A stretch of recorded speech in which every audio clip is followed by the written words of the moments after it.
Sahabat Fresh Juice, sesaat lagi kita akan mendengarkan Fresh Juice Minggu 27 April 2025 bersama Romo Eligius Adi Wahyu Pawarta dari Dompu, Nusa Tenggara Barat. Selamat mendengarkan.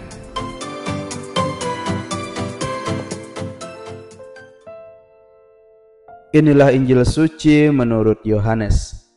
Pada waktu malam di hari pertama pekan itu, berkumpullah murid-murid Yesus di suatu tempat dengan pintu-pintu yang terkunci karena mereka takut kepada para pemuka Yahudi. Pada waktu itu datanglah Yesus, berdiri di tengah-tengah mereka dan berkata, "Damai bagi kamu." Sesudah berkata demikian, Yesus menunjukkan tangan dan lambungnya kepada mereka. Murid-murid itu bersuka cita ketika mereka melihat Tuhan. Lalu kata Yesus sekali lagi, "Damai bagi kamu. Sama seperti Bapa mengutus aku, demikian juga sekarang aku mengutus kamu." Sesudah berkata demikian, Yesus menghembusi mereka dan berkata, "Terimalah Roh Kudus. Jika kamu mengampuni dosa orang, dosanya diampuni. Dan jika kamu menyatakan dosa orang tetap ada, dosanya tetap ada." Ketika Yesus datang ke situ, Thomas, seorang dari ke-12 murid yang juga disebut Didimus, tidak ada bersama-sama mereka. Kata murid-murid yang lain itu kepadanya, "Kami telah melihat Tuhan." Tetapi Thomas berkata kepada mereka, "Sebelum aku melihat bekas paku pada tangannya, dan sebelum aku menaruh jariku ke dalam bekas paku itu, dan menaruh tanganku ke lambungnya, sekali-kali aku tidak akan percaya." 8 hari kemudian murid-murid Yesus berada kembali dalam rumah itu, dan Thomas bersama-sama dengan mereka. Sementara pintu-pintu terkunci, Yesus datang. Ia berdiri di tengah-tengah mereka dan berkata, "Damai bagi kamu." Kemudian Yesus berkata kepada Thomas, "Taruhlah jarimu di sini dan lihatlah tanganku.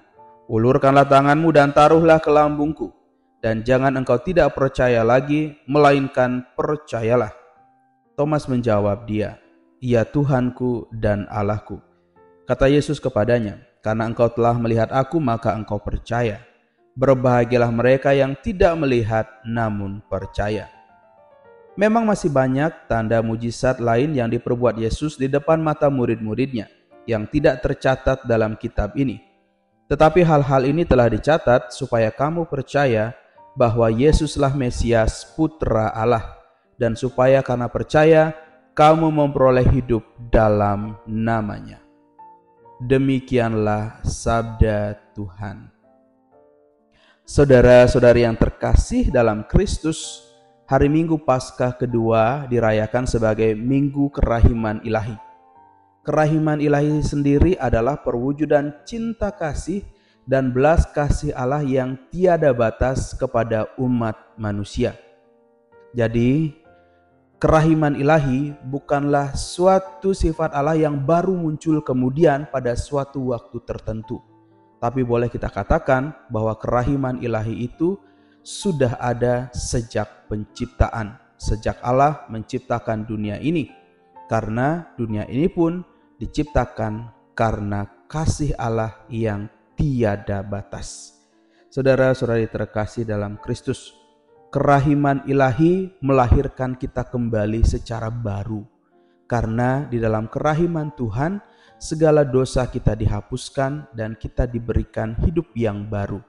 Perayaan Paskah yang telah kita rayakan dan sampai saat ini masih kita rayakan masanya, yakni masa Paskah, itu menghantar kita bahwa misteri Paskah itu merupakan suatu perwujudan dari kasih Allah yang tanpa batas. Kalau kita mendengar bacaan-bacaan suci selama masa Paskah, maka kita diajak kembali untuk melihat bahwa baik Paskah Perjanjian Lama maupun Paskah yang dibawa oleh Tuhan kita Yesus Kristus itu sama-sama menghantar kita kepada kasih Allah yang tiada batas. Jadi perayaan Paskah dalam Perjanjian Lama itu membawa kita kepada suatu pemahaman bahwa Allah membaharui, menempatkan kembali damai sejahtera di dunia ini dengan jalan menyelamatkan mereka dari perbudakan dan penderitaan. Maka di situ dikatakan bahwa ini akan menjadi bulan permulaan yang baru. Jadi permulaan yang baru. Bulan ini akan menjadi permulaan bagi kamu. Saudara-saudara terkasih dalam Kristus, kalau kita melihat hidup kita, maka kita bisa menyadari bahwa biasanya permulaan itu akan terjadi di awal waktu. Sehingga ketika suatu permulaan terjadi di tengah waktu atau dalam suatu perjalanan, pasti ada sesuatu yang salah di situ.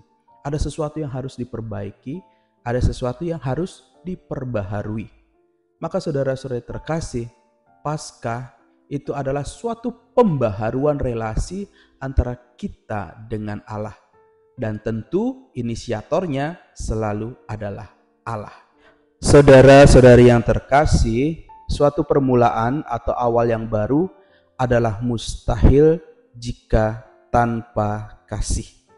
Hal ini kemudian yang ditunjukkan oleh Yesus bahwa kasih dapat mengubah segalanya, bahwa kasih dapat menjadikan sesuatu yang mustahil menjadi mungkin. Maka kemudian Paskah tahun ini dengan tema Damai Sejahtera Kristus di tengah keluarga itu mengingatkan kembali kepada kita bahwa di tengah segala situasi yang tidak baik, di tengah segala penderitaan dan keterbatasan, Kristus hadir untuk memungkinkan segala sesuatu. Maka saudara-saudara terkasih dalam Kristus, ketika kita memandang kerahiman Tuhan, maka kita juga menemukan bahwa selalu ada kesempatan dan jalan di dalam Tuhan. Maka damai sejahtera yang ditempatkan Kristus di tengah-tengah kita memungkinkan kita untuk memiliki kasih yang sama. Kasih itu membuat segala sesuatu menjadi mungkin, terutama secara khusus di dalam keluarga. Kasih itu memungkinkan kesembuhan atas luka, bahkan luka-luka dalam sekalipun. Kasih itu memungkinkan ampun, yang bahkan lebih dari 70 kali 7. Kasih itu memungkinkan hati yang beku kembali menjadi hangat. Dan kasih juga memungkinkan kita bertahan di tengah gersang gurun perasaan dan harapan. Kasih itu memungkinkan pintu boleh terbuka walaupun sedang terkunci, dan bahkan ketika kuncinya patah sekalipun. Saudara-saudari terkasih, kasih itu memungkinkan jalan pulang sekalipun kita tersesat. Dan kasih selalu memungkinkan awal yang baru, bahkan ketika keluarga kita, ketika kita dan sesama kita hampir berakhir. Saudara-saudari yang terkasih dalam Kristus, pada bacaan Injil pada hari ini, Yesus 3 kali mengatakan damai bagi kamu. Hal ini menunjukkan bahwa ini adalah suatu yang penting. Setiap orang yang menerima kerahiman Tuhan adalah orang-orang yang pulang ke rumahnya dengan rasa damai yang begitu besar. Jadi apa yang boleh kita lakukan saudara-saudara terkasih? Ketika misalnya kita memohon pengampunan Tuhan, yang kita dapatkan dari Tuhan kita terima adalah damai. Maka semestinya penitensi atau silih yang paling nyata untuk kita lakukan adalah menjadi pembawa damai.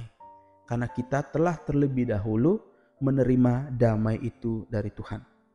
Saudara-saudara terkasih, semoga setiap perbuatan baik yang kita lakukan karena kita mengucap syukur atas kerahiman Tuhan. Kita lakukan itu karena kita mengenangkan Tuhan yang kita cintai, dan juga di sisi yang lain kita mengingat setiap orang yang kita kasihi. Selamat Minggu Kerahiman Ilahi. Tuhan Yesus memberkati. Sahabat Fresh Juice, kita baru saja mendengarkan Fresh Juice Minggu 27 April 2025. Terima kasih kepada Romo Eli untuk renungannya pada hari ini. Sampai berjumpa kembali dalam Fresh Juice edisi selanjutnya. Tetap semangat, jaga kesehatan, dan salam Fresh Juice.